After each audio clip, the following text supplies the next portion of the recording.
Boa noite, sou Jorge Fernandes, criador e administrador do grupo de WhatsApp do blog, ambos intitulados Perguntas Poderosas. E hoje, dia 11 de maio, vamos realizar o nosso encontro virtual mensal. Valéria Cid irá nos apoiar fazendo um resumo do que será dito no evento. Caso tenham interesse em conhecer o trabalho que desenvolvo, informo que os meus contatos já estão disponíveis na sala de bate-papo. Nesta noite, temos o prazer de trazer a palestrante Márcia Rosa. Fundadora da Márcia Rosa Consultoria, formou-se em Direito e litigância não era suficiente para ela. Então, começou a buscar outras possibilidades de resolver os problemas de seus atendidos e os dela também.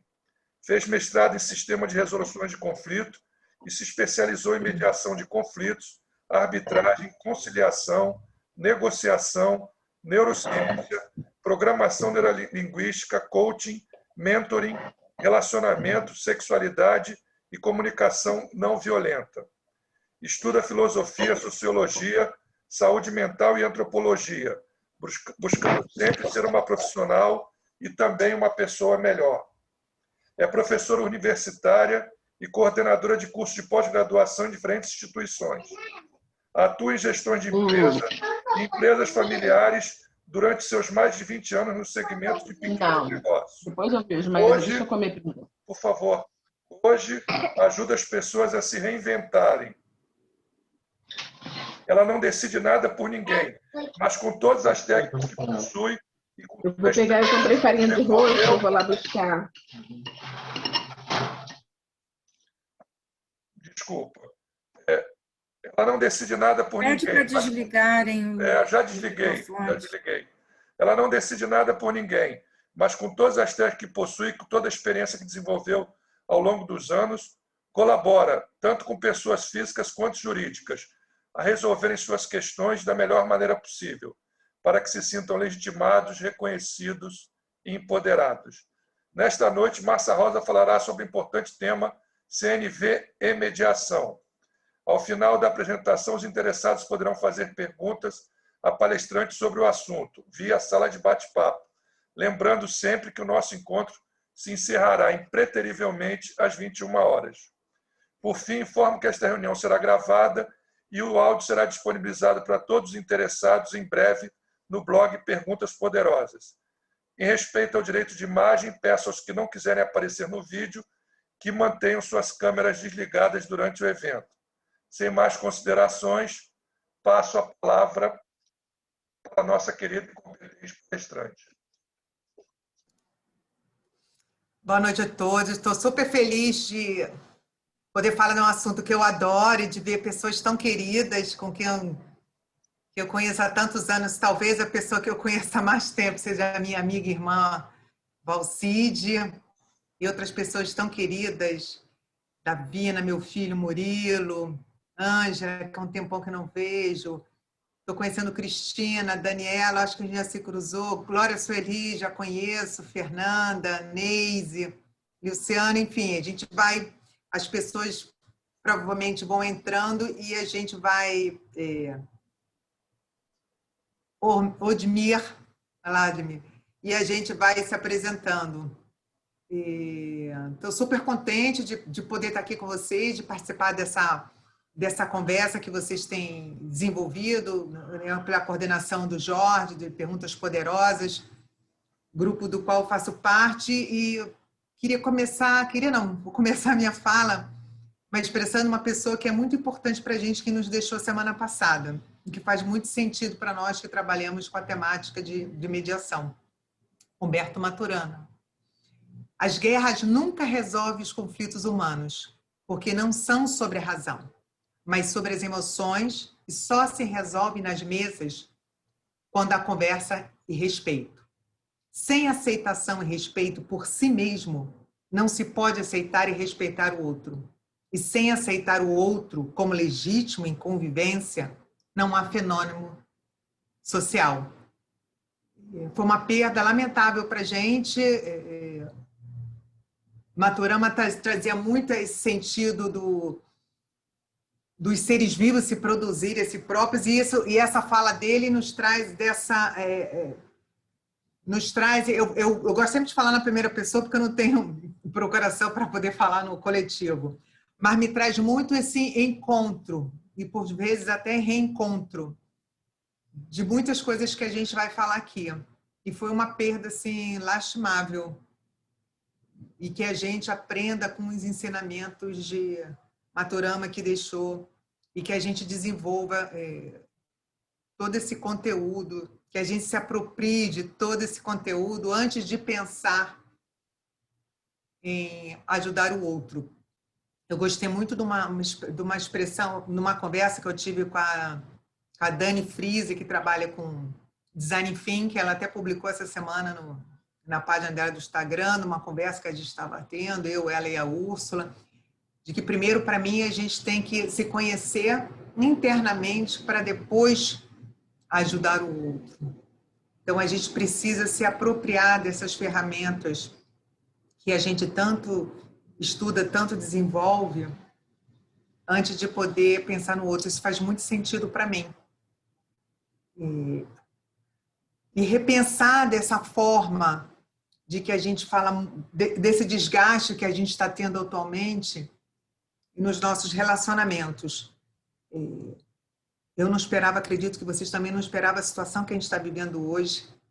É tudo muito, além de surpreendente, absurdo, novo. A gente não sabe como lidar com essa situação, com muitas perdas. Temos que nos reinventar a cada minuto para poder entender como é que a gente vai se posicionar. Essa mesma nossa ligação agora passa a ser online, com muito mais veemência do que era antes, apesar da gente já trabalhar de forma online, mas agora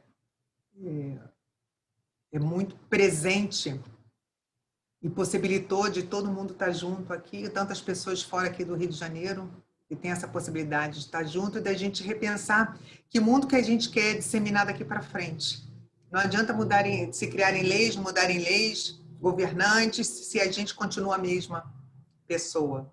A gente precisa, antes de pensar de ajudar o outro, se apropriar dessas ferramentas. E eu gosto muito de trazer essa questão quando a gente fala em desgaste de relacionamento, seja ele pessoal, laboral, de vizinhança, familiar, da expressão culpa, que a gente traz muito essa palavra culpa, sem perceber que isso é uma visão negativa que a gente faz da gente e do outro. E a gente precisa assumir responsabilidade. Talvez seja mais fácil empregar a palavra culpa do que assumir responsabilidades, né? de que não necessariamente precisamos estar corretos e não necessariamente o outro tem que estar errado. Podemos pensar que estamos todos corretos na nossa percepção e deixarmos que essas emoções determinem. E o cuidado que a gente tem que ter quando essas emoções dominam. Aproveitar e pensar na gerência do tempo. E que o diálogo faz parte disso tudo, né? Quanto menor a comunicação, maior é o desgaste nas nossas relações. E esse é o momento de que a gente passou a ficar tudo junto, pessoas que conviviam juntas há mais de 20 anos, não se suportando ficar junto no mesmo espaço. Crises que foram aumentando, relação de vizinhança, porque está todo mundo dentro de casa. Acredito que vocês tenham passado por algum incômodo, seja familiar, seja laboral, seja numa relação de vizinhança, o quanto desse desgaste, o quanto trouxe de frustração da gente ver tantos sentimentos de negação. E como é importante nesse momento a gente poder contar com um terceiro para que nos ajudem nesse momento, nesses relacionamentos que precisam ser cuidados, porque isso um dia vai passar. E a gente precisa preservar esses relacionamentos. Poder contar com um terceiro no momento que a gente não consegue lidar com essas questões traz uma calma. Não são soluções milagrosas que nós vamos encontrar, mas a gente pode tirar o positivo de uma situação negativa. Sair desses relacionamentos frágeis e ver e prestar atenção da forma como eles estão sendo tratados. Todos nós queremos ser felizes, reconhecidos e legitimados, né? E precisamos ter esses relacionamentos sólidos, até para as tomadas de decisões. E a gente sabe que tomar decisão é muito difícil. Imagina no momento agora, decisões que precisamos tomar, como essas decisões são difíceis. E a gente vem com muitos arquétipos, desde o nosso nascimento, muitas crenças limitantes, sabotadoras, que precisamos, no decorrer do nosso desenvolvimento, nos livrarmos dessas crenças, nos apropriarmos de nossa autonomia, enfrentar esses desafios, para não ficar nesse círculo vicioso. Pelo contrário, tornar um círculo virtuoso desses relacionamentos e dessas decisões que são decisões difíceis. Começar a repensar essas nossas perspectivas para sair desses impasses que a gente se encontra muitas vezes numa questão relacional. Se relacionar é muito difícil. E a gente descobriu isso mais ainda de uma maneira muito dolorosa. É uma realidade no mundo ouvir falar. A gente precisa se relacionar, a gente precisa entender que a gente pensa diferente, isso não nos faz opostos, pensar em outras possibilidades para entender a perspectiva do outro, como se resolver uma questão ou uma situação difícil que eu preciso evitar, uma situação que eu me sinta desconfortável, resolver de uma forma que não seja de uma forma autoritária, sem julgamento.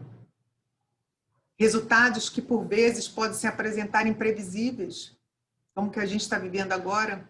A gente tinha certeza de tanta coisa. A gente acabou de fazer um trabalho, eu e uma outra parceira, que a gente tinha certeza que treinamento online é um computador com áudio e vídeo, e a gente descobriu que eles não entenderam dessa forma. Só tínhamos áudio, não tínhamos vídeo.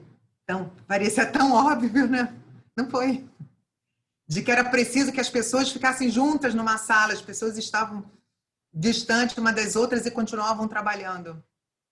A gente tinha quase certeza que absoluta que as pessoas entenderiam que isso é um treinamento, ainda mais tendo numa empresa fora da nossa geografia. Aí a gente volta lá, né, Sócrates, só sei que nada sei.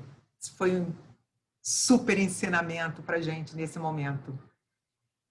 Como é que a gente pode construir relações no momento de separação, seja familiar, seja laboral? Quantos casos que nós tivemos de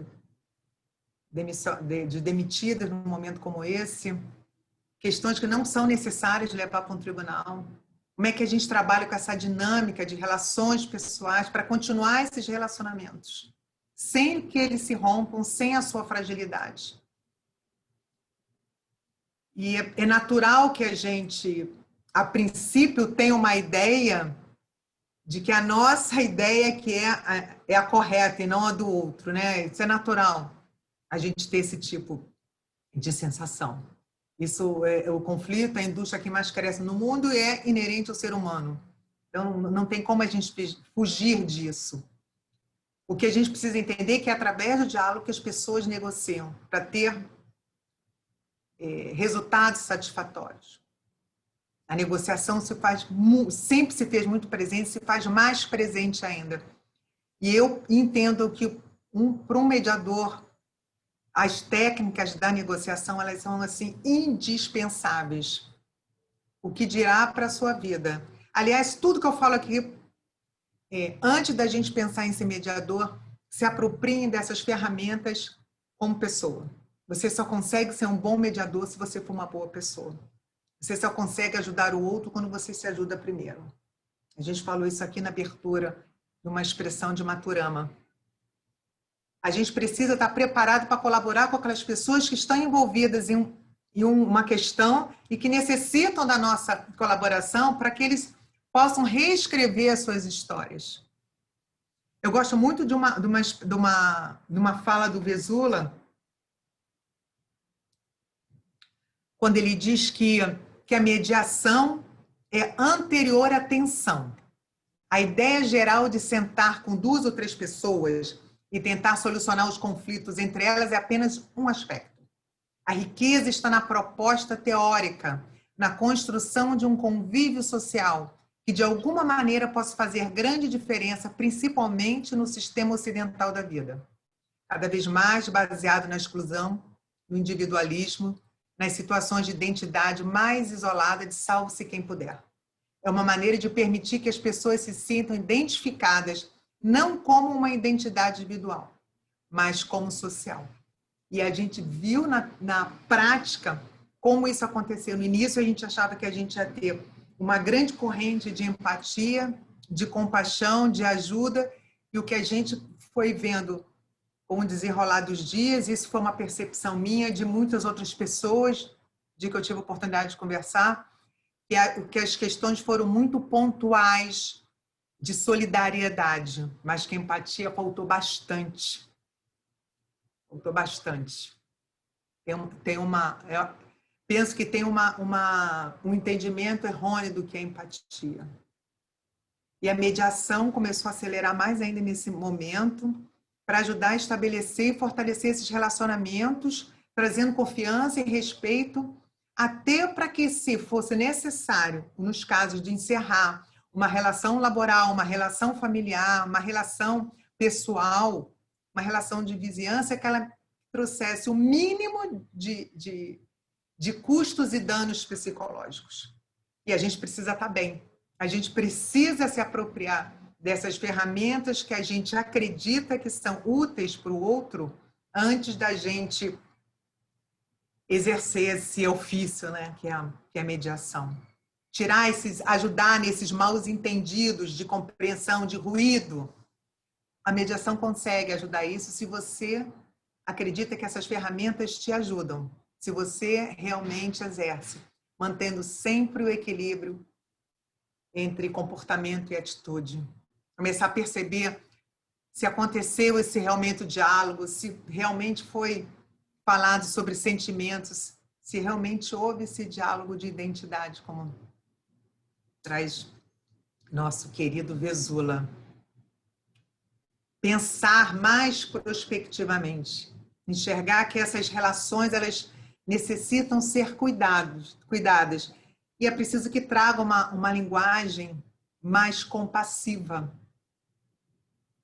pensando, né, na paz e na possibilidade de reestruturação. E não tem como a gente falar em mediação, se apropriar dessas ferramentas e falar em comunicação assertiva, sem a gente falar em comunicação não violenta, que traz essa linguagem de paz, de comunicação assertiva. Muitos de vocês já conhecem Marshall Rosenberg, que nasceu no interior de Detroit, que convivia com várias formas de violência e não quis mais continuar dessa forma, e foi buscar outras possibilidades para reduzir, através de uma habilidade de pacificação, e criou, que para muitos é uma metodologia, para outros técnicas, para mim é uma filosofia de vida. Eu me apropriei de todas essas ferramentas da comunicação não violenta para a minha vida antes de poder disseminar esse conhecimento para outras pessoas. Tinha que fazer sentido para mim. Eu tinha que praticar primeiro na minha casa, comigo, na minha casa, com a minha família, com as pessoas com quem eu convivo, na minha rede de apoio, no meu entorno, fizesse muito sentido para mim, para que depois eu pudesse realmente disseminar esse conhecimento. Faz sentido isso para vocês? Estão indo bem? Tranquilo? De acordo com o entendimento de Marshall Rosenberg, no seu trabalho de comunicação não violenta, ele traz 4 pilares, que é observação, sentimento, necessidade e pedido. Essa observação, observar o que está acontecendo de fato, sem julgamento, sem juízo de valor. Nós somos julgadores. Isso é inerente ao ser humano. O que a gente precisa fazer é treinar para se livrar desse julgamento.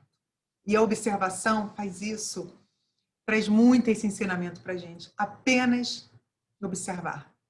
Comecem a observar como você reage a determinadas situações. Como você recebe críticas. Como você recebe o que lhe parece óbvio, do exemplo que eu dei para vocês anteriormente. Comece a prestar atenção no que antes parecia tão provável ou que antes você não tinha dado a menor possibilidade de inserir em algum contexto. Isso é uma cadeira. Você observou o que representa essa cadeira nesse espaço? O que é a sua sala? Se vocês fecharem os olhos agora, queria até convidá-los para que vocês fizessem isso. Se a gente fechar os olhos agora, vocês conseguem nomear tudo que está em sua volta? Consegue perceber e lembrar tudo que está em volta, no espaço que você está nesse momento? Vocês conseguem ter essa certeza que observaram tudo que está em volta nesse espaço que vocês estão nesse momento? Provavelmente alguma coisa vai passar. A gente não se dava esse tempo de observar. Um outro exercício que eu gosto muito de fazer e que eu aprendi muito com a minha amiga Luísa Santo é: tira o som de um filme. Observa a forma que as pessoas estão falando. Faz o seu texto desse filme. Depois coloca o som naquela mesma cena que você assistiu. Vê, perceba e ouça se foi aquilo que você realmente observou. Observe a sua respiração. A meditação traz essa possibilidade de você observar a sua respiração, seu coração, as suas emoções. É preciso que a gente se dê esse tempo. Eu sempre amei ser uma pessoa acelerada. E de uns anos para cá, eu diria assim, de 2014 para cá, eu comecei o meu processo de evolução. Adoro fazer as coisas no meu tempo, mas não gosto mais de ser acelerada. Estou dando valor à observação. Quero prestar atenção em coisas que eu achava que não tinham a menor importância. Quer ver um exemplo maravilhoso? Criança, quando você está andando com uma criança, fala assim: mamãe, olha ali, a mamãe, titia, vovó, né? No meu caso, a vovó agora, né? Olha ali, uma borboleta. Olha uma borboleta voando. Para a gente, né? A borboleta. E a criança fica contemplando: olha, voando, batendo a asa.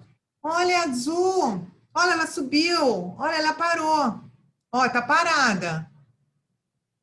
E a gente fica naquele frisson para puxar, ficava naquele frisson para sair, que tem outras coisas para fazer. E olha a pureza de uma criança, né? Parada para observar uma borboleta. Nossa, qual foi a última vez que vocês pararam para observar uma borboleta? A gente está sempre nesse muito automático. Para onde a gente quer, a gente não sabe, mas a gente está sempre nesse muito automático. E sempre julgando, né? Eu não dei nem a oportunidade do outro falar, pum, já sei. Já sei o que ele vai dizer. E coloco meu rótulo, minha crítica, meu diagnóstico, né? Porque eu sou dona da verdade, eu estou completamente certa. Observem. Apenas observem o seu espaço. Se auto-observe. Preste atenção nas outras pessoas, no que elas dizem, na forma que essas pessoas se expressam. Para que você possa entrar em contato com você mesmo, descobrir o que está vivo em você e descobrir que das suas emoções despertam sentimentos que podem ter sido até desconhecidos até um tempo atrás. Quantos sentimentos nós criamos nesse momento que estamos vivendo a pandemia? Quanta coisa diferente vivenciamos, quantos sentimentos brotaram assim sem a gente entender o que estava acontecendo. E o assustador é que a gente não gosta de falar de sentimentos porque a gente vai ficar vulnerável. Vai ficar vulnerável, sim. E é divino ficar vulnerável. Meu lema hoje é: eu não guardo dinheiro, eu não vou guardar sentimento. E faço isso de uma forma responsável, madura, adulta, não vou bater na porta de ninguém para falar dos meus sentimentos de uma forma infantil. Estou falando da gente fazer isso de uma forma legítima, que não tem como a Davina saber o que eu estou sentindo se eu não disser para ela. Por mais que ela me conheça, ela tem que estar aqui, ó, dentro da minha cabeça, para ver como é que se processa todo esse meu sistema e que emoção que isso me provoca, que por vezes até eu nem sei. Então eu tenho que falar a forma que eu me sinto através desse meu momento da observação para poder entender o que eu estou sentindo. Porque a emoção me trouxe um sentimento que até então não sei dizer o que é. Eu preciso observar, respirar, para entender o que está acontecendo comigo. Para eu poder entender o que está acontecendo com o outro. Porque aí eu consigo perceber que necessidades estão atreladas nesse meu sentimento. Que valores e que desejos que estão conectados nesses meus sentimentos. Que reais necessidades eu preciso ter atendida, que reais necessidades eu preciso ter atendidas que estão atreladas a esses sentimentos, ou a esse sentimento.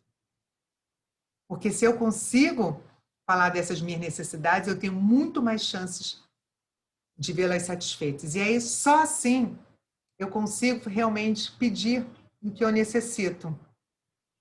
E é muito comum, pelo menos para mim é muito comum, por vezes, a gente não ter consciência do que a gente quer pedir. Porque, por vezes, eu quero porque quero.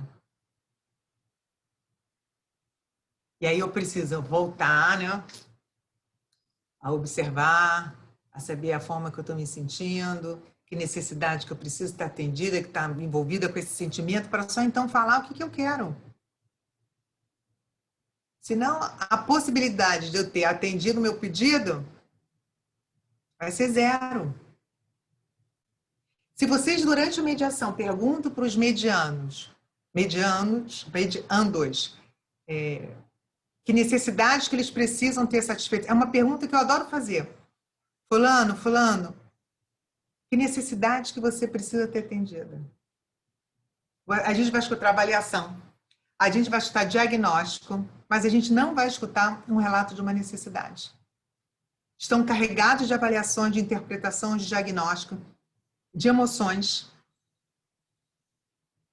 E não conseguem perceber, na verdade, que necessidade que eles querem ter atendida. E a gente tem que lembrar que eles estão envolvidos emocionalmente, fica muito difícil de a gente raciocinar. E aí não consegue entender que nesse momento eu estou trazendo críticas, eu não estou dizendo o que eu realmente necessito. Não consigo observar e ser específico. E a gente precisa, como mediador, ter esse olhar. Porque é difícil expressar sentimentos. É horrível a gente ficar vulnerável. É um hábito nosso, é um hábito meu, pelo menos, por vezes, falar o que não é certo, porque eu tenho a minha ótica, eu tenho a minha interpretação. Então, eu não consegui ver que eu tinha combinado com meu marido, de a gente ir numa festa juntos, e dele ter chegado cansado e ter falado para mim que não queria ir, porque eu estou cansado, trabalhei o dia inteiro, e eu vir com uma fala mais rígida, porque eu só percebi como eu estava me sentindo. Eu vou sozinha, você não vai comigo, e eu não percebi que ele estava muito cansado. E aí, nessa minha fala que eu quis corrigir a tempo, a minha fala já tinha sido ríspida, e lógico que a gente ficou arranhado. O legal disso, e aí eu fui para a festa e ele ficou. Quer dizer, eu fui para a festa. Eu fui cumprimentar uma pessoa e ele ficou. O legal disso é de a gente poder chegar um para o outro e falar, olha, eu queria muito que você fosse comigo.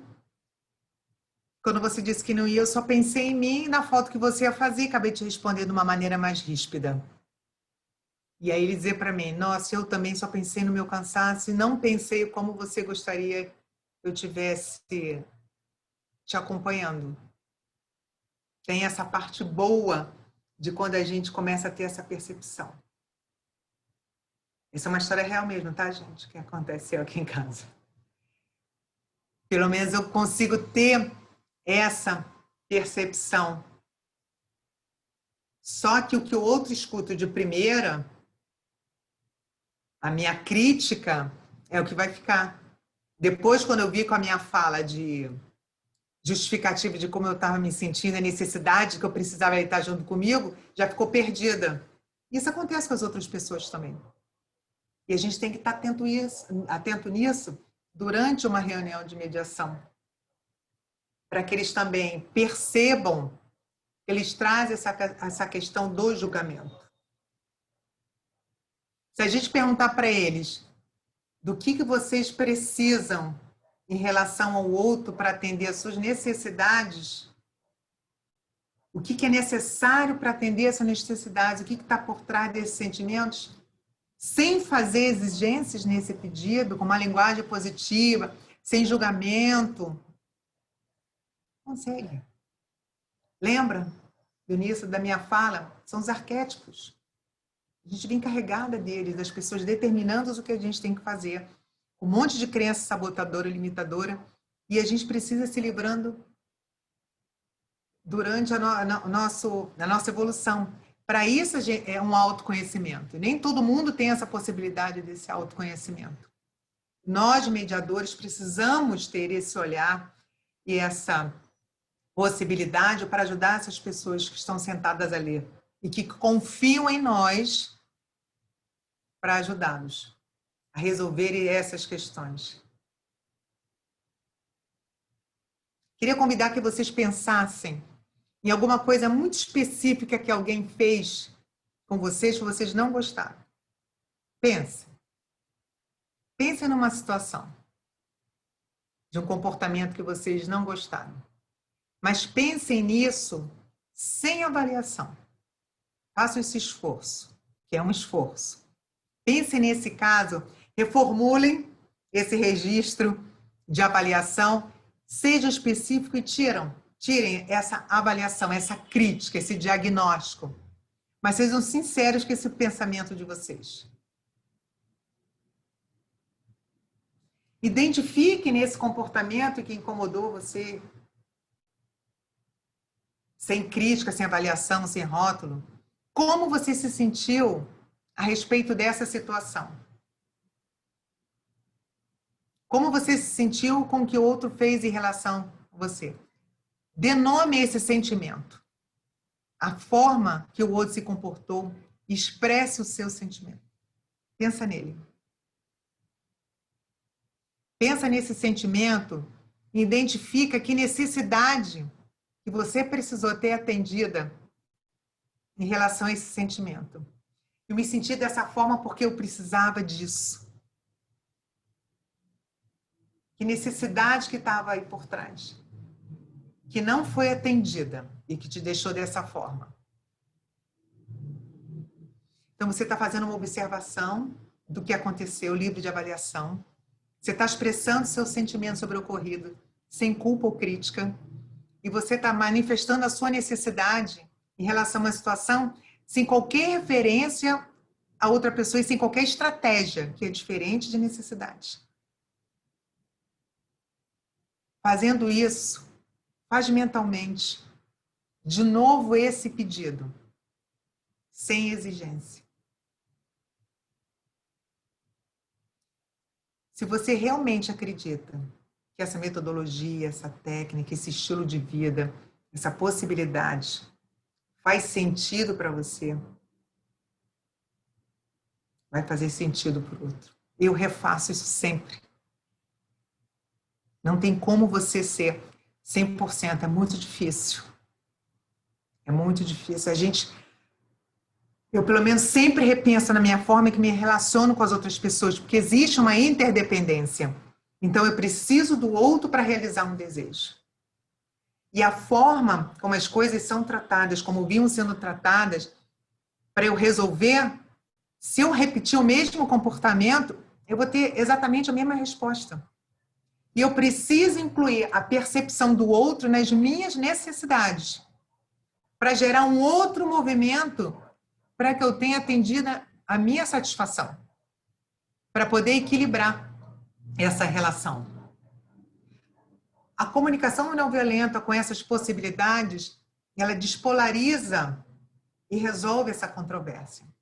Desperta nas pessoas que estão envolvidas nessa questão um senso maior de colaboração, começa a trazer mais elementos sólidos, melhora a nossa capacidade de percepção, a nossa capacidade de criatividade, e possibilita que a gente pense em outras alternativas, que não só aquela primeira que eu tenho certeza que era melhor.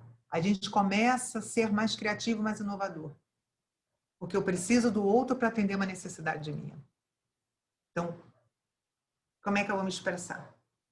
E como é que eu vou atender a necessidade do outro para atender a minha?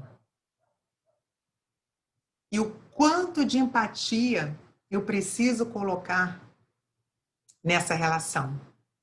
E empatia é prática. É tanto oferecer quanto receber. A gente precisa compreender os benefícios da empatia, de falar e de ouvir. Todos nós queremos ser reconhecidos, legitimados, o que dirá empoderados. A gente precisa dessa coragem. A gente precisa ser vulnerável. Não existe coragem sem vulnerabilidade. A gente precisa aprender a compartilhar as nossas necessidades, de empatia em primeiro lugar. Ver o mundo com os olhos do outro, abrindo mão das nossas próprias visões, das nossas próprias visões. Eu não posso me colocar no lugar do outro, eu não estou sendo empático, porque eu vou estar vendo com os meus olhos. Então eu preciso abrir mão disso, da minha visão, para olhar com os olhos do outro. Me livrar de todo e qualquer julgamento, é um exercício diário. Mantra, não julgar, não julgar, não julgar, não julgar. Quando eu começo a querer julgar, eu fico, não vou julgar, não vou julgar, não vou julgar, não vou julgar. Ela veio sozinha, porque ela veio sozinha, porque ela precisava vir sozinha. Não vou julgar, não vou julgar. A gente precisa reconhecer essas emoções que estão dentro da gente e lembrar que essas sensações também estão dentro do outro. Eu sinto aqui, o outro sente também. E validar esse sentimento do outro. A experiência que o outro está vivendo. Sinto muito pelo que você está passando. Deve ser uma situação muito difícil para você. Me fala mais sobre isso, para a gente conversar mais, para eu te entender melhor. Faz sentido isso para vocês? Tem uma expressão do Bertrand Russell, que eu gosto muito, que fala sobre que o segredo da felicidade é o seguinte: deixar que nossos interesses sejam tão amplos quanto possível e deixar que as nossas reações em relação às coisas e às pessoas sejam tão amistosas quanto possam ser. A gente não precisa se descaracterizar. A gente não precisa se tornar um outro personagem para poder observar, falar como se sente, falar das nossas necessidades, para pedir o outro que atenda essas necessidades, ouvindo também os sentimentos e necessidades do outro. Você não precisa se descaracterizar. Você precisa primeiro se entender, se conhecer, se possibilitar. E aí eu preciso trazer de novo essa expressão do Maturama. Sem aceitação e respeito por si mesmo, não se pode aceitar e respeitar o outro. E sem aceitar o outro como legítimo em convivência, não há fenômeno social. A gente precisa repensar a forma que a gente se relaciona com o outro se a gente quer fazer alguma coisa diferente. Se a gente quer sair do momento que a gente está vivendo agora, desse modelo que a gente está vivendo agora, por ter passado por tudo isso, sem ter compreendido absolutamente nada, isso é muito louco. A gente tem que tirar a lição desse sofrimento todo, tirar o que tem de positivo, de tanta coisa que aconteceu, para a gente se reinventar, é se desconstruir para se reconstruir. E trazer essas possibilidades, primeiro para a sua vida, descobre o que está vivo em você, para só então você ajudar o outro. Aí você vai estar sendo verdadeiramente autêntico com você, primeiro, exerça a autoempatia, o autoconhecimento, a autorresponsabilidade, para depois cuidar do outro. Você só consegue ajudar o outro se você se ajuda. Fez sentido isso para vocês?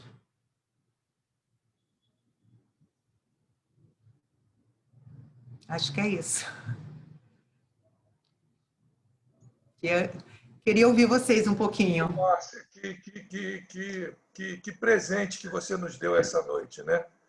A tua palestra me angustiou e eu queria falar sobre o assunto que realmente tem me tocado nesses últimos tempos.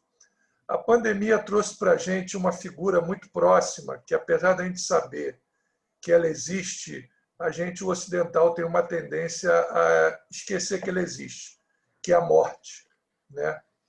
Então, a pandemia veio trazer essa questão da morte, a morte de um parente, a morte de um vizinho, e até a sua própria falibilidade como ser humano, a sua finitude, né? E eu que tenho 2 filhos, né, em alguns momentos fiquei bastante angustiado, porque recebemos volta e meia notícias, agora recentemente a notícia da morte do Paulo Gustavo, um jovem, e tantos outros jovens que estão nos deixando, né, nessa pandemia. E aí é uma coisa muito angustiante falar disso, né? Falar de que, de repente, você está aqui hoje com seus filhos, eu tenho 2 filhos pequenos, e amanhã você pode não estar mais por conta de uma pandemia. E essa impossibilidade ou essa dificuldade de aceitar, muitas vezes gera depois em nós um sentimento de raiva, né? Porque como a gente tem a figura de você é criado à imagem e semelhança de Deus, essa ideia de onipotência, né? E você não tem onipotência nenhuma. Então, eu não sei se você poderia fazer algum link com a comunicação não violenta, falar um pouco dessa angústia, da morte, né?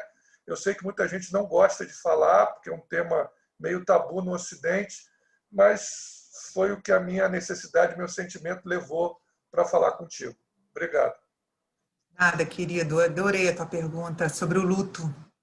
A gente não tem uma fórmula mágica. Se tivesse, nossa, eu pegaria ela para mim, porque eu também vivo um luto. Eu perdi uma sobrinha, vai fazer 1 ano agora. E a gente não consegue falar muito sobre esse assunto na família, sobre a perda dessa sobrinha. Deixou todo mundo assim também surpreso, que foi tudo muito rápido. E o luto, ele precisa ser vivenciado. Ele tem que ser curtido. É uma página que não dá para pular. Dói demais, é horrível. E é o luto de pessoa que morre e é o luto de pessoa viva. É o luto de um casamento que acabou, é o luto do emprego que você perdeu, é o luto de um dinheiro que você apostou e perdeu tudo, da sua casa, seu amigo, é o luto de tudo. Você tem que curtir esse luto. Não tem como pular essa página. E você usar dessas possibilidades, que hoje está até bem em modismo, mas eu vejo que muitas pessoas estão usando essa técnica da meditação, da respiração, que é o que me salvou, que tem me ajudado muito. Quando eu tive Covid, por mais que eu fale de otimismo, eu fiquei muito abalada, porque eu fiquei com medo de morrer. Ainda mais que eu tinha o exemplo na família. E no dia que eu precisava ministrar uma aula, numa turma de arbitragem, eu tive uma crise. Eu me lembro que eu tomei um comprimido que me deu muito enjoo, e eu botei o despertador e pedi ao meu filho que me chamasse 10 para as 7, que eu tinha aqui. Às 7 horas eu tinha que estar pronta, você me chama 10 para as 7. Eu já estava pronta. E eu acordei, eu fiz uma meditação, fiz exercício de respiração, dei uma cochilada, acordei. E sabe aquela aula que era para terminar às 9, terminou às 10h30? Tinha que ser nesse dia? Foi o que me ajudou. Eu descobri que eu podia ter esse controle da minha emoção através do exercício da respiração, através da meditação, para me trazer esse benefício, me trazer esse controle. A dor, se você conhecer como a gente tira, eu também quero. A dor vai ficar. Mas você precisa descobrir o que está vivo em você, para você poder ter o momento seguinte. Porque tinha o meu irmão, meus sobrinhos, o resto da minha família para a gente estar junto ali. E a gente vai se unindo mais nessa rede de apoio. Como eu percebi que uma rede de apoio é muito importante. Muito importante você ter família, você ter amigo, você ter filho, você ter sobrinho, você ter vizinho. Como isso é importante. É uma etapa que não dá para pular. Você vai ter que vivenciar e se apropriar dessas possibilidades para te trazer algum alívio. Porque o segredo para tirar essa dor não tem. Ela é uma dor que fica. E ela, para alguns, pode dizer, com o tempo ela diminui. Com o tempo ela aumenta, porque é uma dor que você tem certeza de que isso não vai voltar. A pessoa não vai voltar, o teu trabalho não vai voltar, esse casamento não vai voltar. E você vai aprender a conviver com essa dor. Pelo seu autoconhecimento, porque você já descobriu o que está vivo em você. O que te ajuda, o que te impulsiona. É só isso que a gente tem. Para quem tem fé, para quem, independente de religião, espiritualidade, outra coisa, se aproprie. Para quem é religioso, se aproprie. Esteja com os seus, com a sua rede, que é isso que nós temos. O resto da vida se encaminha, o dia a dia caminha. A dor não tem uma resposta para te dar. A gente vai ter que aprender a conviver com ela. E a gente vai amadurecer com ela. Eu, pelo menos, tenho amadurecido com as minhas, tenho um pavor também. Nossa, só do meu filho hoje falar que não dormiu direito, já começa, marido, já faço um monte de coisa. Olha aquele acordo que a gente tem, a JC. Que a gente tem um acordo e a gente precisa não entrar nessa paranoia. E a respiração faz isso. Isso é provado cientificamente, porque eu sou de uma turma de neurociência. Eu estudei neurociência, eu sou de uma turma que estuda corpo e mente, e isso é provado cientificamente. Esse poder da lei da atração. Então, traga coisas boas para gerar esse fluxo de coisas boas, para você não se afundar. E isso vai trazendo esse círculo virtuoso na sua vida. Isso aí a gente tem que fazer outra live para falar sobre isso. Vamos sim. Márcia, obrigado. Eu vou abrir agora. Quem quiser fazer pergunta para a Márcia, vamos aproveitar aí esse espaço. Nós ainda temos 1 hora. É só escrever aqui no bate-papo para a gente ter uma ordem cronológica. E a Márcia está à disposição de todos. 100%. Te atendi na resposta, Jorge? Entendeu, né? Luiz, eu vou deixar, se bem que você levantou o dedinho. Eu queria falar. Eu vou só fazer um complemento, acho que a Márcia falou lindamente. Gratidão, Márcia, por todo o seu compartilhamento, um conteúdo maravilhoso, que eu também amo. Você falou aí preciosidades, né, dessa questão de autoconhecimento, né, da gente estar atravessado, né, primeiro por algo, né, para poder fazer para o outro. E aí eu só queria complementar essa questão da pergunta do Jorge, porque, de fato, né, o nosso caminho, o ser humano, ele quer o tempo inteiro fugir do desprazer, né, e garantir o prazer. Então, realmente, a dor é algo que a gente vai tentar fugir. Mas você falou uma coisa importante, quer dizer, quando algo não entra na narrativa, quando a gente, né, não vamos falar sobre isso, Isso é muito complicado, porque ele entra num campo aqui cerebral do impensável ou do não pensável, e ele tem uma energia, uma força, que ele se mantém pulsante. Então, é claro que tem momentos que não dá para você olhar para aquilo. Doeu demais, é muito difícil, não dá ainda para olhar. Ok, temos que respeitar esse tempo. Mas, em algum momento, essa dor vai precisar ser olhada para que ela possa se transformar, ela possa integrar a sua história e, aos poucos, com o tempo, ela pode virar uma saudade. Porque, senão, ela vira um sofrimento. E aí o sofrimento, ele vai entrar num outro campo, né? Ou num campo do trauma, que é aquilo que não pode ser integrado na nossa história. Então, de fato, é difícil, a rede de apoio é fundamental, né?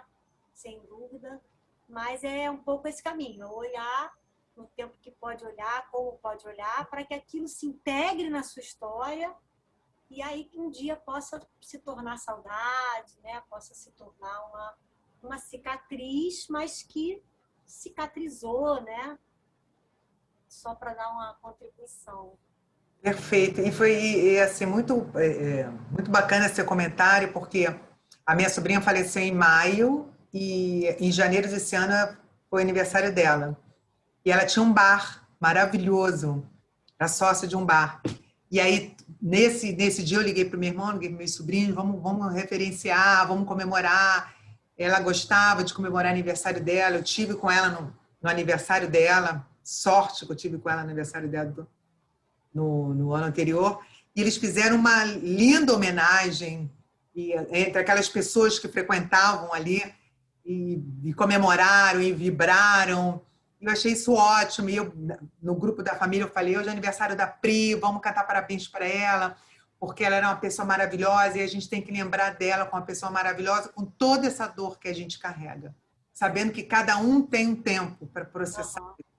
E foi ótimo a gente ter feito essa comemoração. A gente precisa celebrar tanto o luto como esses momentos maravilhosos que vivenciamos. E ser muito grato a isso, dizer, pô, que ótimo que eu pude estar com ela no aniversário dela, que ótimo que a gente se comunicou. Né? Do resto, inevitável, não tem o que a gente fazer. Né? Quem dera a gente pudesse, né? Mas celebrar sempre. Realmente, eu acho que foi o Jorge que trouxe isso, não é muito da nossa cultura ocidental. A gente se lamenta, se ressente muito e não olha as coisas boas que vivenciamos. Então, eu quero olhar para as coisas boas que vivenciamos, que vivemos, que curtimos e trazer isso. Hoje mesmo dei uma rodada com meu irmão, com meus sobrinhos, estou morrendo de saudade, não sei quem, não sei lá, para reviver tudo isso. Tá perfeito a sua. Que sai desse polo, né? Dessa polarização. Quer dizer, o Jorge trouxe a palavra onipotência. E a gente, muitas vezes, descamba na impotência e na entrega. Então, aos poucos, a gente chega na potência, quer dizer, o que é possível se fazer naquele momento. Quer dizer, tem horas que vai ser mais difícil, tem horas que vai ser mais fácil, e eu vou passeando, né? Tem dia que a gente vai estar derrotado, mas tem outro dia que você vai estar melhor, e aí eu te apoio nesse dia. Exato, show, né? Por isso que a empatia, usar isso, né? De que não disputar sofrimento, mas estar no outro, ser. Realmente eu estar e ser ali, para entender a dor que você está sentindo. Isso é muito bacana, muito grata, querida. Cristina, sua vez. Eu não queria fazer pergunta, eu queria só fazer um comentário. Obrigada, eu já te ouvi, estava querendo lembrar, e foi algo com um evento com o Vesula e o Pedro, eu acho. Você falou. Foi no curso, foi no sobre curso, que, né, mediação familiar e empresas familiares. Isso, Ai, que bom. Isso, não, já ia te acompanho também. É assim, isso que você falou, eu até agora estava, eu preciso estudar um pouco de neurociência. Eu não tenho nunca estudei neurociência propriamente, eu não tenho todo esse arcabouço, todas essas definições e mas eu posso te garantir, faz um ano, né, que a sua sobrinha, mais ou menos um ano, faz em maio agora um ano, né? Isso, fazer um ano agora. E isso, Jorge, é para você também, do que você falou. Isso, de alguma maneira, cristaliza. Isso, de alguma maneira, isso passa e vira, como a Dani falou, vira uma saudade, entendeu? Eu sei porque hoje em dia, eu sou viúva há quase 15 anos e passei, não foi na pandemia que eu passei isso, né? E isso passa de uma maneira que eu às vezes me pego pensando, caramba, como é que eu consegui cristalizar isso? É claro que a vida andou e tudo, mas enfim, foram 25 anos de casamento, isso passa. Claro, você tem que, de alguma maneira, trabalhar isso, né? E que passa. Agora, não falando de morte, falando da CNV, do que você falou, eu fiz alguns cursos da CNV, inclusive ligado à mediação, com o Sérgio Arari. Não sei se você conhece o Sérgio. Conheço, né? claro. Eu gosto muito dele. Nós fizemos cursos com grupos assim diferentes, e, enfim. E fizemos muito esse exercício, esses 4 passos, né, do Marshall, que você hoje falou deles, né? E aprendemos uma coisa, nós criamos uma rede de apoio, que não é a rede de apoio familiar, é uma rede de apoio onde você diz assim, estou precisando falar. E aí nós acabamos todos amigos, né? E aí você tem alguém que só te ouve. Só te ouve. A gente não quer que faça comentário, a gente pode até pedir um comentário, mas a ideia é que você possa contar uma história toda, que a pessoa fique na escuta ativa, né? Na realidade, esse grupo tinha mediador, terapeuta, pessoas assim de psicólogos, né? E coisas assim. E aí a gente começou a desenvolver uma rede de apoio. Isso não era pandemia ainda, tá? Isso ainda a gente sentava na mesa do bar e dizia, vamos sentar, vamos conversar, vamos. Cada um pediu uma coisa e uma pessoa falava, a gente sempre falava. E os outros ouviam, né? Ou coisa assim. E aquilo fazia um bem para a gente, era um negócio assim tão importante, entendeu? Às vezes alguém fazia alguma pergunta assim para entender a situação, mas ao mesmo tempo que a pessoa falava, os outros ouviam sem julgar, né? A ideia é essa, não julgar, né? E aí isso é treino, né? Eu não sei se você mas eu acho que é treino, né? Não, inclusive eu afirmei isso na minha fala. É muito treino. A tia tem que treinar, uma habilidade que pode ser treinada. E aí, quando eu aprendi a história do observar, sentir o sentimento, a necessidade, o pedido, porque a primeira pessoa que eu testei foi com a minha neta, que na época tinha 5 para 6 anos. Ela hoje tem 8, né? Ela chegava, não era aqui, era no outro apartamento, ela chegava lá em casa, ela brincava, né? Jogava tudo, ficava tudo no chão, né?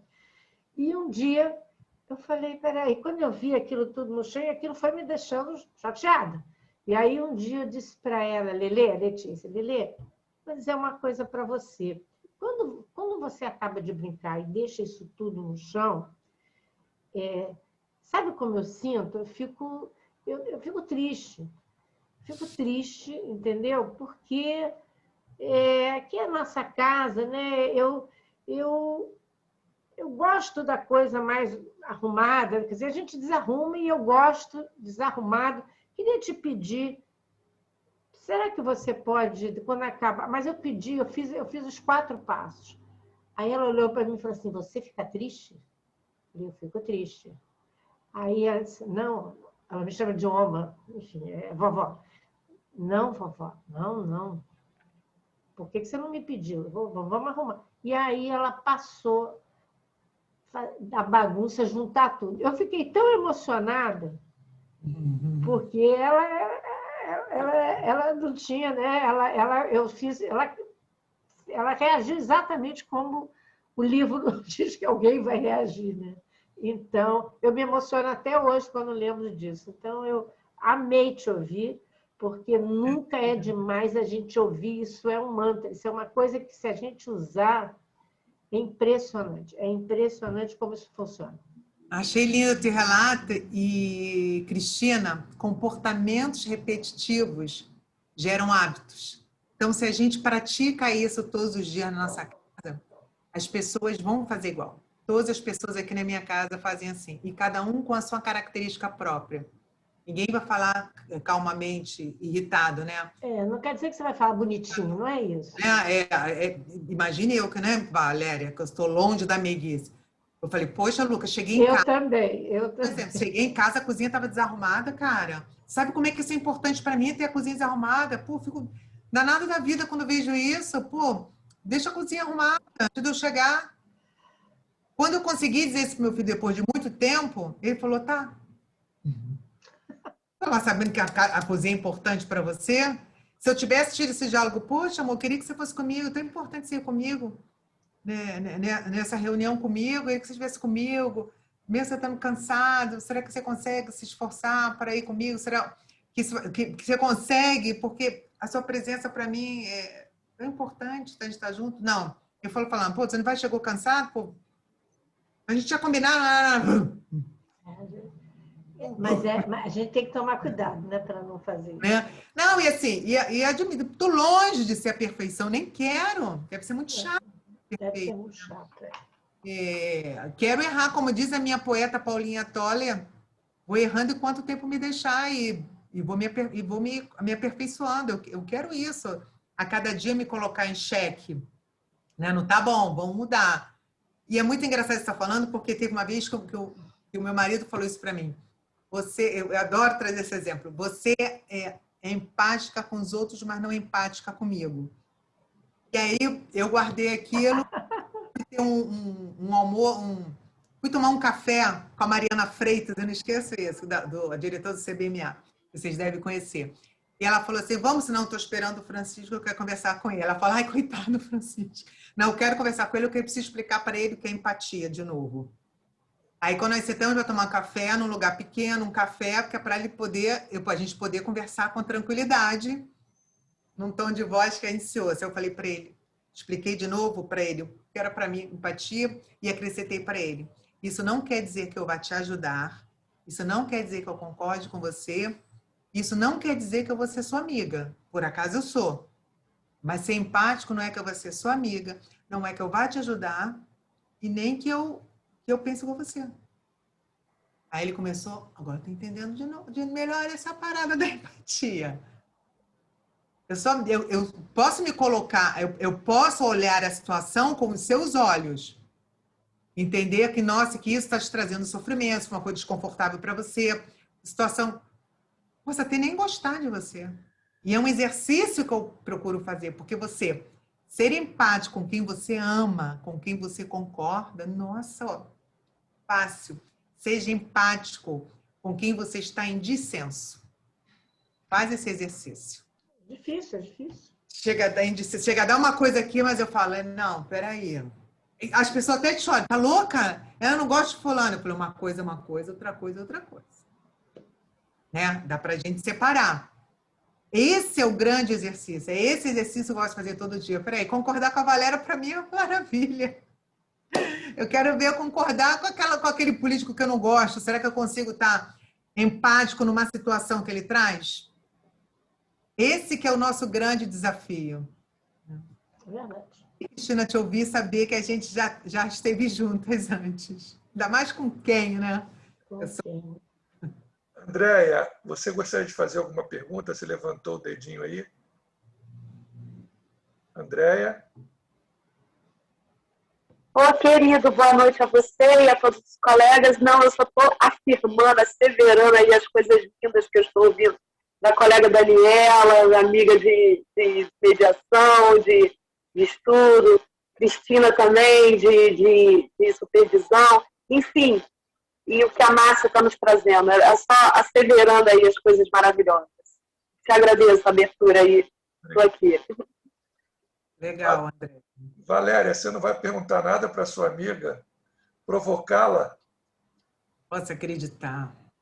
Ela sempre faz isso, tá, Jorge? Ela vai perguntar. Ela vai perguntar? Gente, olha só, eu não posso perder esse espaço em que você veio graciosamente aqui e vou te fazer uma outra pergunta, já que ninguém oportunizando, né? Eu cada vez fico mais perplexo e pensando sobre a mediação, porque você começa fazendo um curso e aí você aprende umas ferramentas, essas ferramentas são importantes, mas mediação é muito mais do que isso, né? É muito mais, é um salto no escuro, é uma mudança de vida, é uma reflexão, é tanta coisa que você acha assim, pô, será que um dia eu vou ser um bom mediador de verdade, né? E você falou... Fazendo essa pergunta até hoje. A gente se pergunta, né? Porque neurociência, programação neurolinguística, psicologia, crenças limitantes, distorção cognitiva, a gente fala, meu Deus, o meu cérebro não aguenta tanta coisa que envolve a mediação. Mas você falou uma coisa que me chamou a atenção, né? O mediador tem que ser uma boa pessoa, né? E aí, como é isso para você? E outra coisa também, por isso que eu criei até esse canal, né? Autodesenvolvimento constante, né? Não dá para parar, né? A pessoa, não, eu já tenho uma regra. Não tem. Mediação é um salto no escuro. A matéria pode ser a mesma, o assunto o mesmo, mas as pessoas são diferentes, né? E você sempre se surpreende.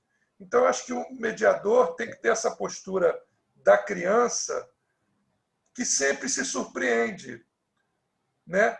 Por quê? Porque a vida sempre nos surpreende. E a gente vai envelhecendo, a gente vai se tornando adulto e vai parando de se surpreender, né? Foi o que você falou da sua neta com a borboleta e etc. Então, é um pouco angustiante. Será que um dia nós seremos bons mediadores, Márcia?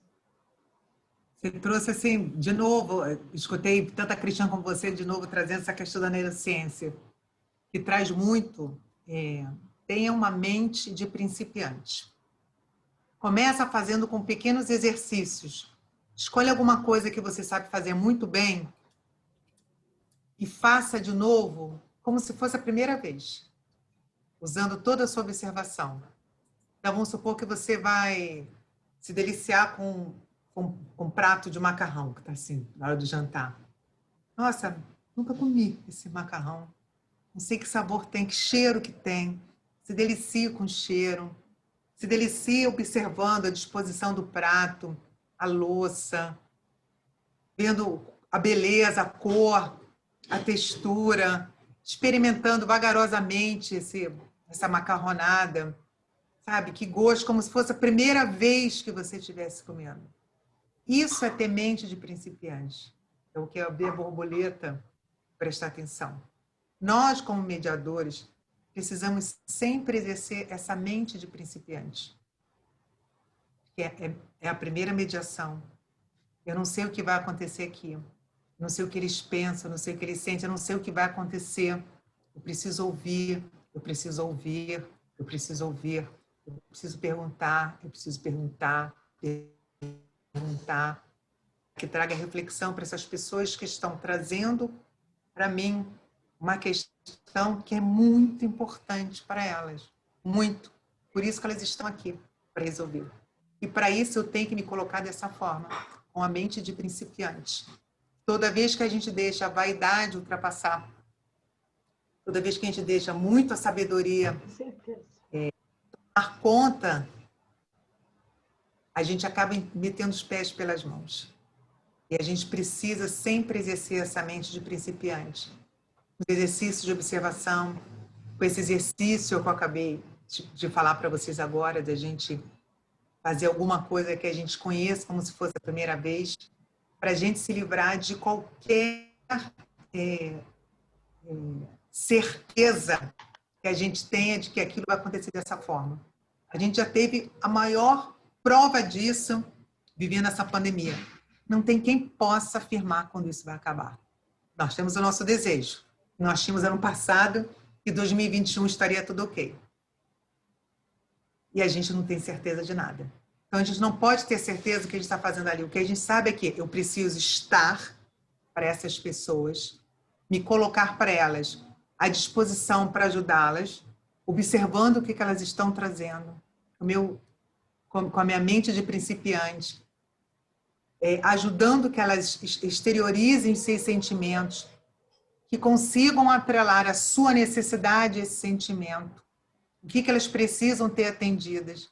Elas comecem a olhar por outra perspectiva, que consigam entender a perspectiva do outro, que olhe com um olhar positivo uma situação que para eles é uma situação ruim, uma situação negativa.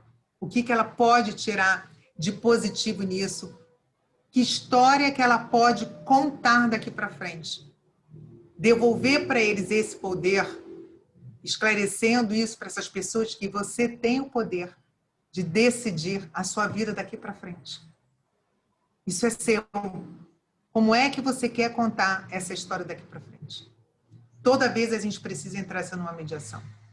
Toda vez, para mim, eu fico nervosa, eu fico com aquela ansiedade, que aí eu faço um exercício de respiração, eu vibro ali, eu estou ali, eu sofro ali, quando acaba, eu me desligo. Eu acendo aqui um incenso, ou vou tomar um banho, eu preciso me renovar. Isso não me pertence. Muito bom. Acredito que dessa forma, Jorge, a gente vai caminhando para ser um bom profissional. E a sua primeira pergunta de que você ser uma boa pessoa, para mim, comportamento e atitude tem que estar muito equilibrado. Eu não posso dizer para você que eu sou uma excelente pessoa, né? Me vender que sou uma excelente pessoa, um excelente profissional, se eu chego em casa e chuto a minha sogra, se eu bato a porta na cara do meu vizinho, se eu faço fofoca nos grupos, isso é incoerente. Então, eu tenho que prestar atenção que comportamento que eu estou desenvolvendo, se está coerente com a minha atitude, se o que eu falo é realmente o que eu faço. É a congruência, né? Congruência, exatamente. Isso só o autoconhecimento te permite. E é assim, super choque. Tem uma história que eu adoro, eu não sei assim, se talvez alguns não tenham ouvido, mas eu adoro, porque cada vez que eu conto essa história, eu acho que eu evoluo um pouco mais. A Valéria está careca de saber até quem é a pessoa. Uma pessoa que eu não gosto, né? Continuo não gostando dela, não tenho afinidade nenhuma com ela, escrevi um artigo no jornal, de grande circulação. Quando eu li o artigo no jornal, comecei a ler o artigo, a primeira coisa, começo a ler, não precisa nem a primeira palavra, ridículo. Nossa, que horror. Não sei nem se eu liguei já para a Valéria para falando mal da pessoa. Que ridículo, que horror. Pelo amor de Deus, saí da segunda linha. Caras e bocas. Parei, tudo isso, eu comigo mesma, tá? Sem mais ninguém. Falei, parou, Márcia, parou. Como eu não tinha varanda, eu fui pro banheiro, porque eu estava no meu trabalho.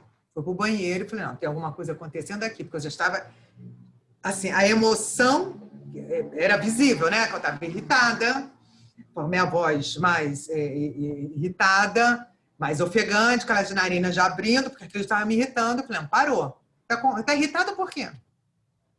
Você está lendo o jornal e está irritado, e você falando com o espelho. Não, vamos parar, vai respirar, para entender porque você está irritado, porque você está lendo o jornal. Com uma matéria de fulana. E aí eu fiquei fazendo meu exercício de respiração, falando comigo mesmo, eu olhei bem no espelho e falei, já sei o que eu estou sentindo. Inveja. Inveja, porque ela escreveu um artigo no jornal. E o artigo estava bom. E aí, você cai. Sua cara cai, seu corpo cai, você desaba.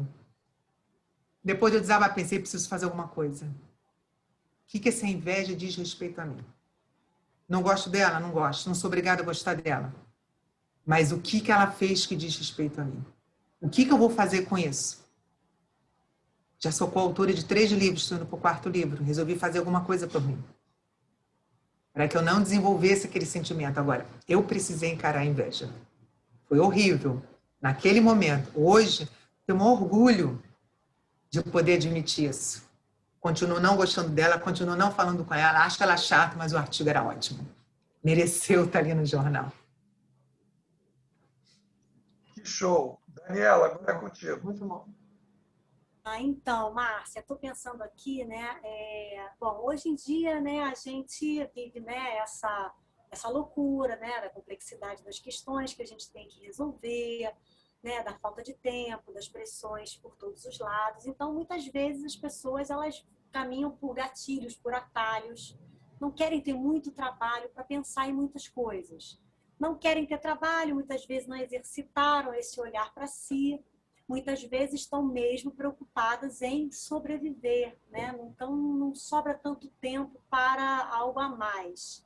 Então, assim, queria te ouvir, assim, se você pudesse compartilhar ou um exemplo, ou uma forma como você maneja, por exemplo, dentro de uma mediação, quando a gente pensa nesse campo de forças, quer dizer, esses mediandos chegando, sabe Deus como, de que maneira, com que recursos, muitas vezes acompanhados também de advogados que a gente também não sabe os recursos, as possibilidades, as ferramentas. Então, como funciona esse manejo, quer dizer, da CNV? Quer dizer, você vai tentando caminhar, passear pelos 4 pontos. Se é muito difícil entender o que é necessidade, você tenta rodar para chegar lá.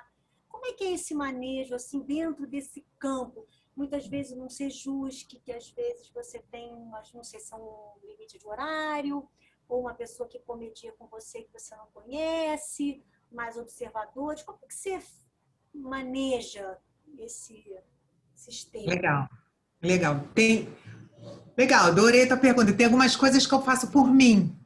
Primeiro, assim, não me ocupar com outras coisas depois.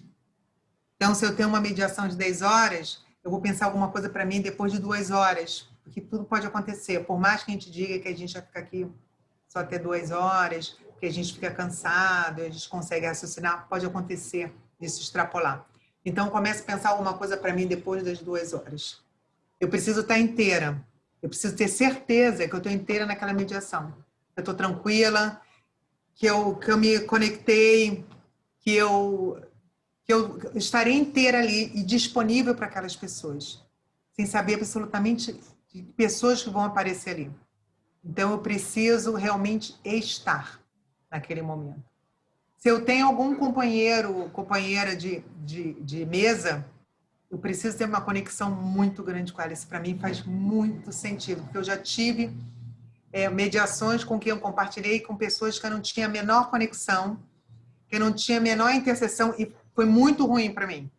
Não para a situação, para a mediação. Mas eu me agredi muito, e a gente não precisa viver uma situação violenta. Está longe de ser uma comunicação violenta. Se você vive em uma situação de violência, a comunicação não violenta não vai te ajudar. Você não tem que viver uma situação de violência. E eu coloquei isso para mim. Era da sua época, né, Ângela? Salvo engano, ou logo depois. E eu vivi uma situação muito violenta. Mas acho que foi a Ângela não, porque a Ângela era uma coisa era tão fofa de pegar no colo, gente.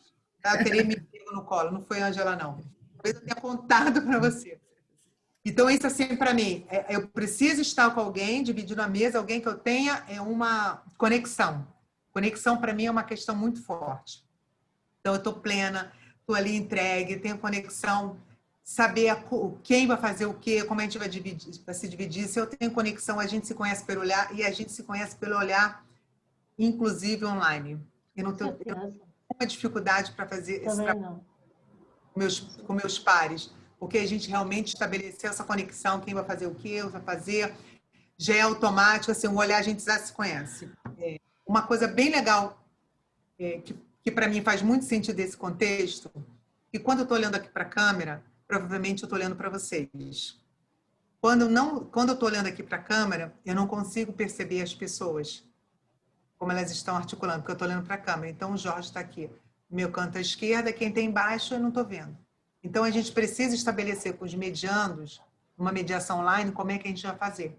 Então, eu posso dizer, Daniela, se eu olhar para a câmera, eu não vejo você, porque se eu fizer assim que eu olho para você. E como é que é isso para você? Que eu posso ficar olhando para a câmera e a gente conversar, mas quando você fala, eu quero olhar para você. Faz sentido isso para você?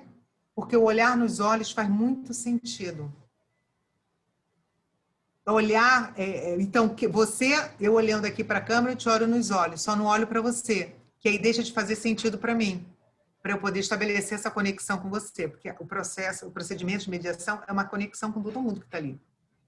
E a pessoa pode falar, não, você não precisa, porque eu também não estou olhando para você.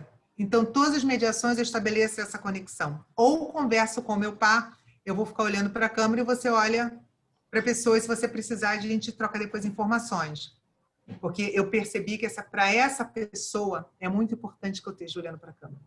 Então, a gente precisa ter certeza como é que o outro está sentindo. Ter um ambiente, uma geografia excelente, porque eu já tive um caso que eu andei com o computador aqui na sala, que a pessoa estava muito reativa quanto à questão do sigilo.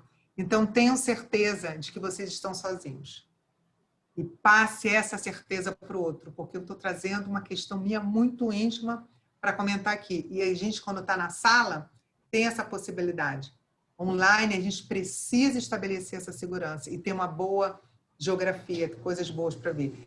Eu adoro Bruce Lee, e se vocês não conhecem a história de Bruce Lee, procurem conhecer, principalmente a carta de Bruce Lee. E ele foi parar ali, porque eu não tinha um home office, né, passei a ter, e agora ele vai ficar aqui. E esse Bruce Lee tá quase que instituído, que ele tem que aparecer. Então, imagine se fosse uma outra foto que não trouxesse essa segurança. Então, tudo isso, preste atenção. Eu estava vendo um vídeo ainda há pouco, antes de falar com vocês, que me passaram de um filósofo, e a primeira coisa que eu prestei atenção foi na garrafa de uísque Jack Daniels, que estava lá no fundo, e coloquei. Gostei mesmo, foi da garrafa de Jack Daniels. Olha o menino. Gente, você podia ter olhado tudo. Eu falei, eu observei tudo. Me chamou a atenção a garrafa de Jack Daniels dele. Não sei se foi propositalmente, mas estava lá. Então, as pessoas estão percebendo isso. Então, tenham muito atenção ao ambiente, muita atenção a essa questão da câmera, essa questão do sigilo, e a recepção, para mim, é indispensável. A forma como a gente vai receber essas pessoas. Pensa como você vai receber na sua casa. Eu fiz no outro dia uma brincadeira num curso, eu vou fazer com vocês também. Vocês me convidaram para ir na casa de vocês, a gente é amigo já há um tempão. Márcia vai jantar lá em casa? Vai. Estou indo lá. Toca a campainha, você abre a porta, estou acompanhada de outra pessoa. Você só esperava a mim. Como é que você vai me receber? Estou com outra pessoa. Como é que você vai me receber, Jorge? O que você vai falar quando você abrir a porta? Márcia com uma outra pessoa. Para mim não vai fazer diferença nenhuma. O que você... Eu vou ficar um pouco apreensivo, mas vou acolher vocês, porque eu gosto tanto de você que qualquer pessoa que você traga vai somar. Penso assim. Eu vou dizer para você, Márcia, que bom que você trouxe mais alguém. Vamos ter mais uma. Eu vou logo botar na roda. Eu também. Para mim é fácil. A Dani, para mim também é fácil. Agora, olha só, Márcia. Olha ali, tá vendo? Tá vendo? Eu tenho que tomar maior cuidado. Contigo. Quando o meu computador é ao contrário, eu também pegava o bar. Quando eu estou fazendo coisas particulares que não tem nada a ver, fica assim, tá vendo? Aí eu tenho que fazer isso para... Não, o meu pegava o bar...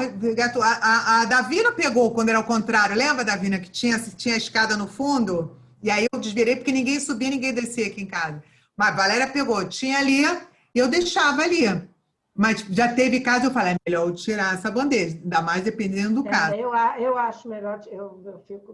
Agora, só para você ver, eu fiz mediação com um comediador, sabe o que ele fazia? Eu notava que de vez em quando ele se mexia, e aí, quando acabou, eu falei, você mexeu? Ele disse, não, ele é professor, ele está terminando, mas ele é professor, então ele fica girando a câmera, dependendo de quem vai falar. E aí ele faz assim, não, eu faço isso porque assim eu estou sempre olhando para a pessoa que está falando. Eu falei, meu Deus do céu, se forem 3 partes... Tem um truque que eu vou passar para vocês. Eu passa. E coloco o aí tem que tirar o som de uma máquina. Ou eu coloco aqui uma escada, que aí faço aqui uma apoteose. Com outro aqui, aí eu olho para a câmera e eu olho para a pessoa que eu estou olhando para. Hoje eu não estou com o outro. Mas eu aqui o outro notebook aqui, eu estou olhando aqui para a câmera e estou olhando para a pessoa. Então fica tranquilo. Ou com o telefone celular também, que faço uma amarração aqui. E tem que tirar o som, que só pode ter um som, senão dá ruído. Senão dá eco. Porque já vi gente falar, massa, juro, você tá? Eu falei, mas tem 2 máquinas aqui, aí dá. Aí você vai montar um esquema aí no seu home office que dê para você tomar. Mas é muito importante que você veja isso, a questão da câmera.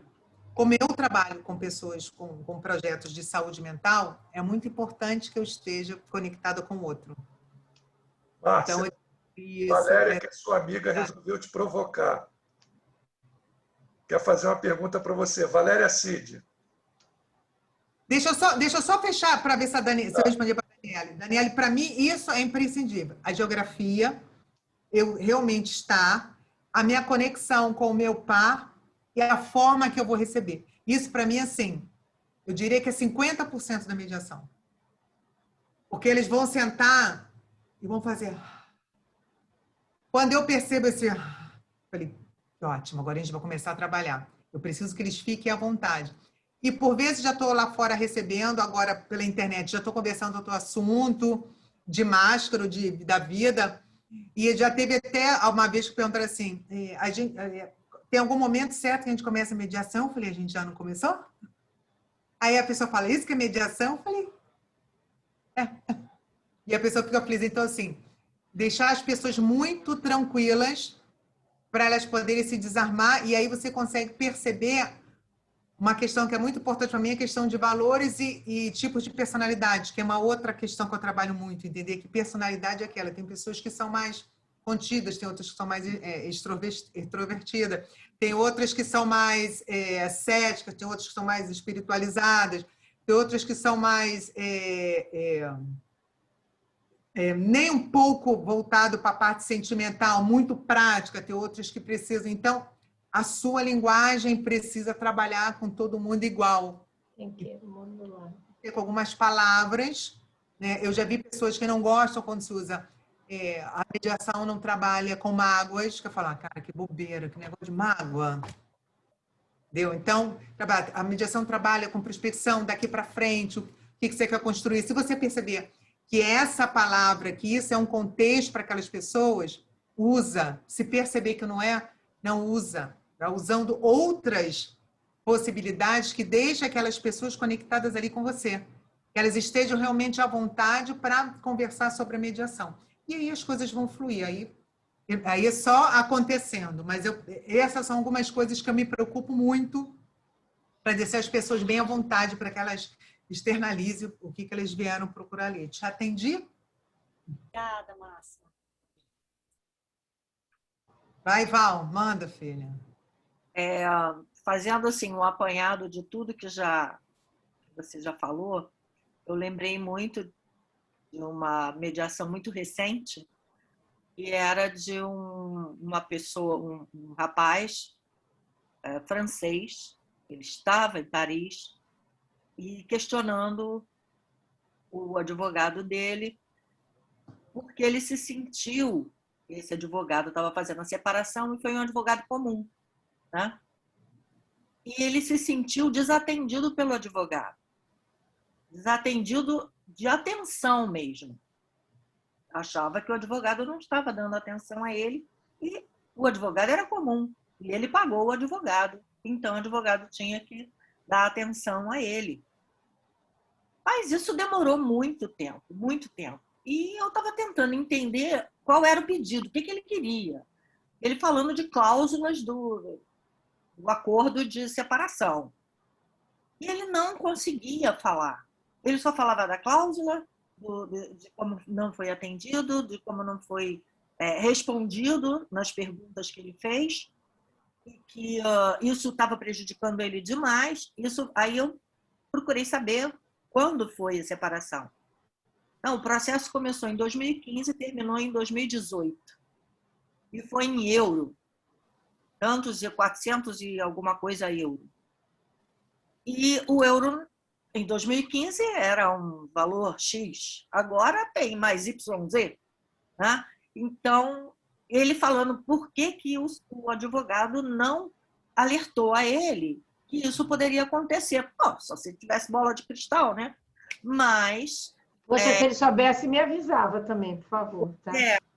A todos nós, né? Mas a situação é que ele não estava conseguindo formular uma pergunta ou formular um pedido.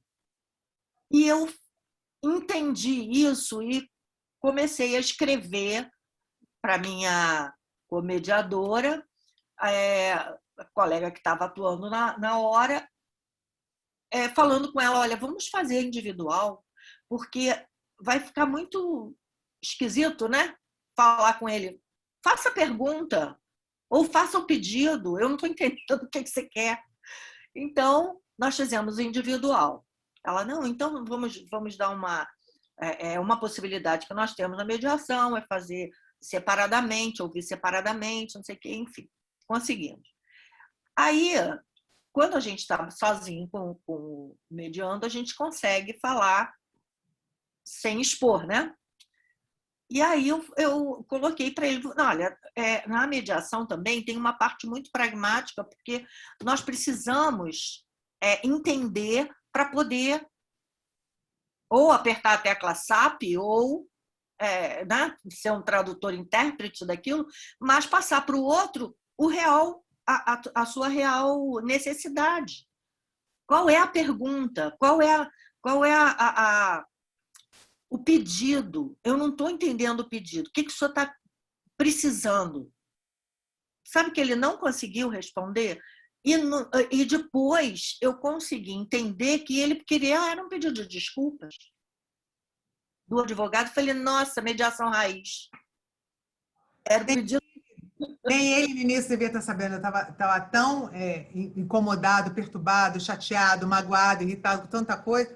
Depois ele foi descobrindo, conforme você vai externalizando, pô, cara, eu quero desculpa.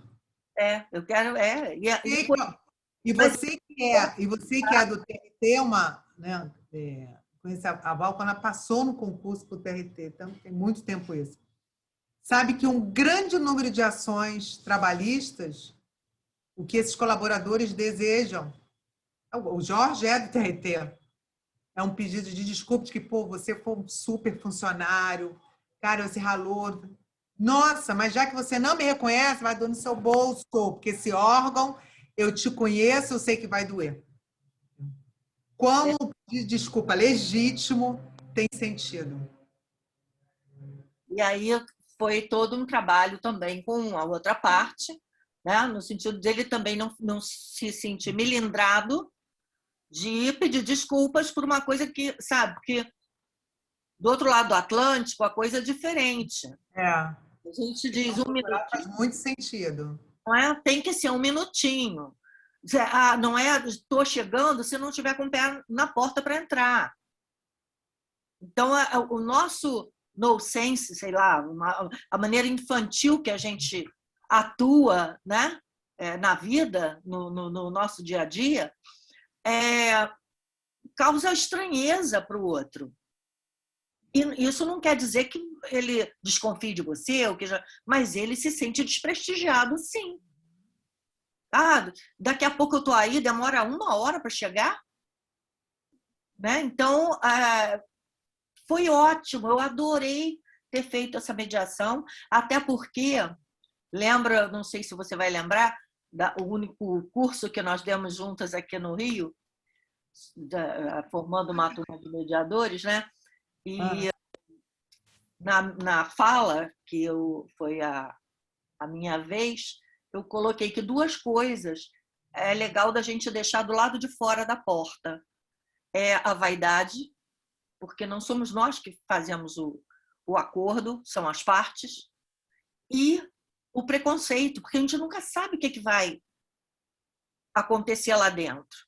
Tá? O preconceito até assim, de não compreender que as pessoas lá do outro lado do Atlântico prezam muito a palavra. Se você disse é um instantinho, é um instantinho. Se você disse eu quero meia sola, não é a metade da sola, é que chama meia sola, mas não é um sapato só, são os 2. Entendeu? Então, você tem que ter mais clareza no que você vai falar. Então, isso que você falou, o olhar para o mediando e perceber a necessidade que ele tem da palavra que você vai empregar ali na mediação é muito importante. Também, no TRT, tenho essa experiência, né, de ter sido secretária de audiência no início, e o qualificando a testemunha, perguntei, Estado Civil? É. A testemunha respondeu, é. Não, Estado Civil, é. Aí, quando eu ia me voltar para o juiz para dizer, ó, não sei o que ele está entendendo, eu percebi que ele estava entendendo, que era perto, lá era em São João de Meriti, perto ali de Deodoro, aquela área militar, que eu estava perguntando se ele era civil ou militar. E ele quis dizer, eu sou civil. Então, o Estado Civil para ele é civil.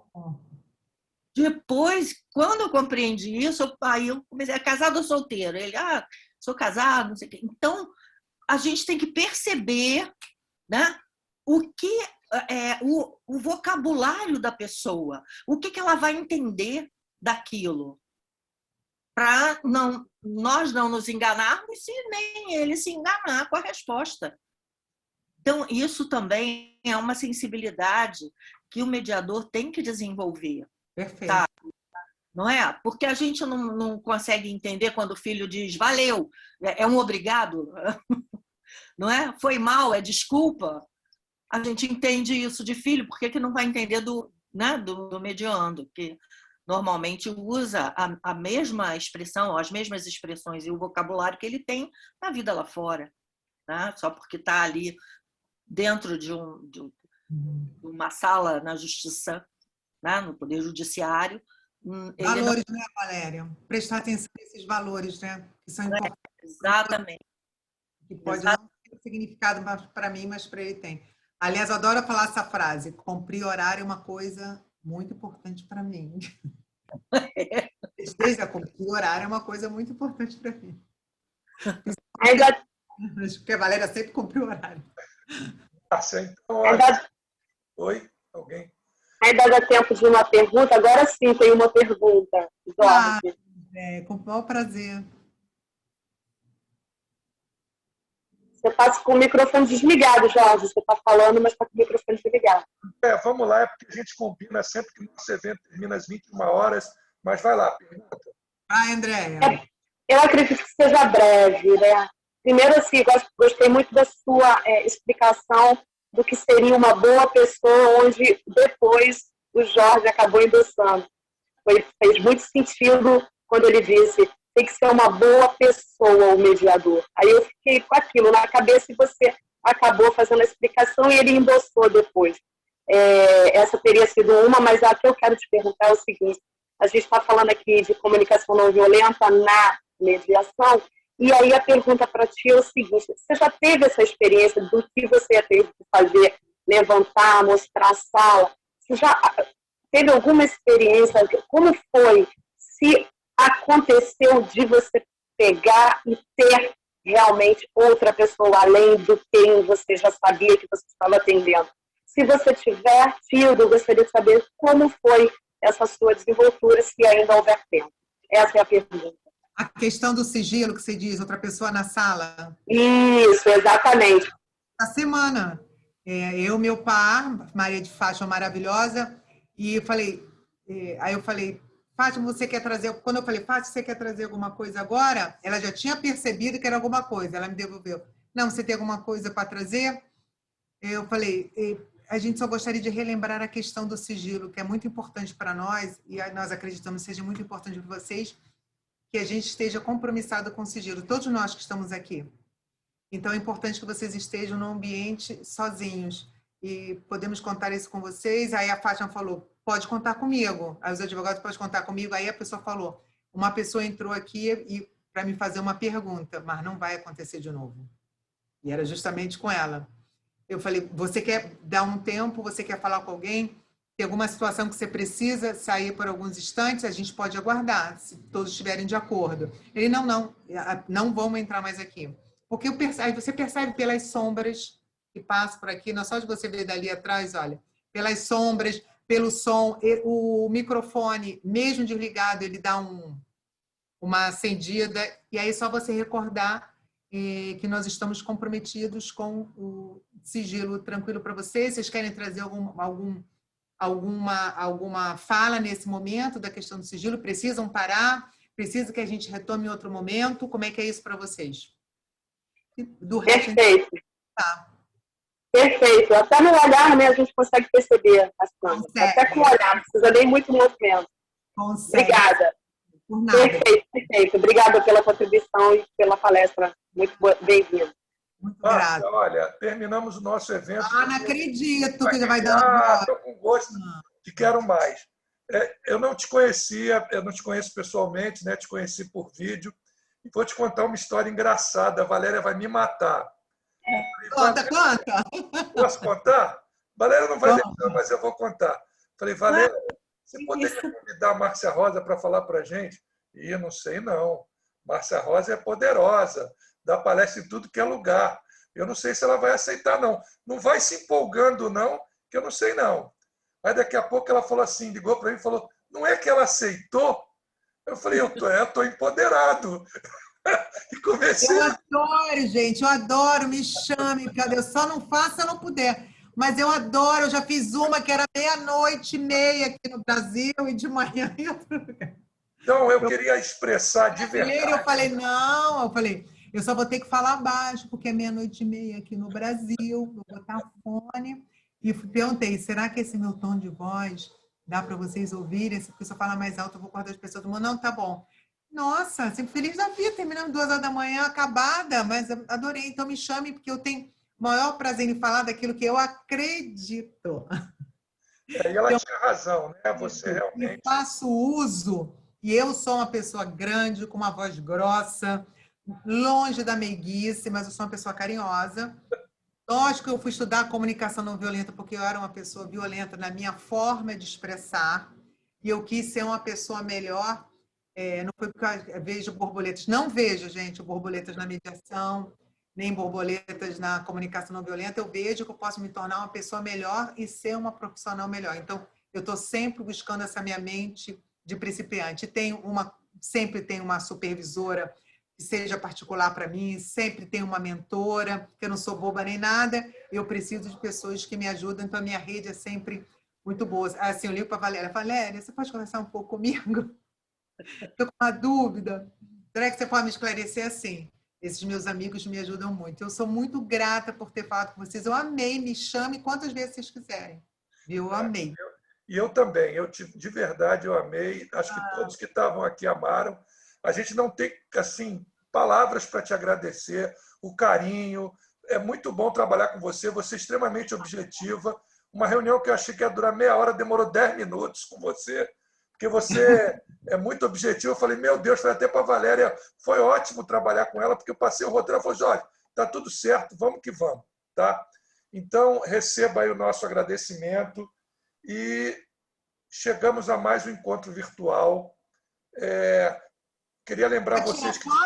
Pode tirar foto para a gente publicar? Quem sabe, Valéria, você que é tecnológica aí. Queria avisar vocês, inclusive a você, Márcia Rosa, que a estrela de junho é Daniela Nakade.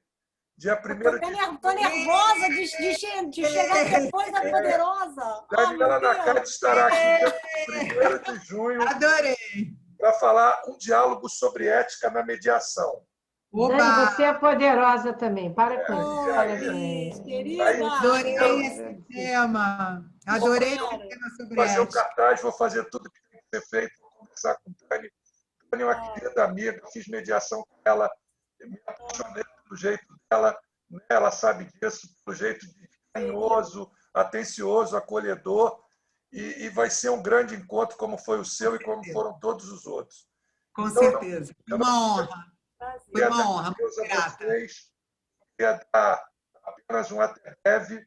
Então, 1º de junho, estamos juntos. Gratidão, querido. Então, quando vocês precisarem, é só me achar lá no grupo. Fiquem todos com Deus. Beijo. Beijo. Beijo, tchau.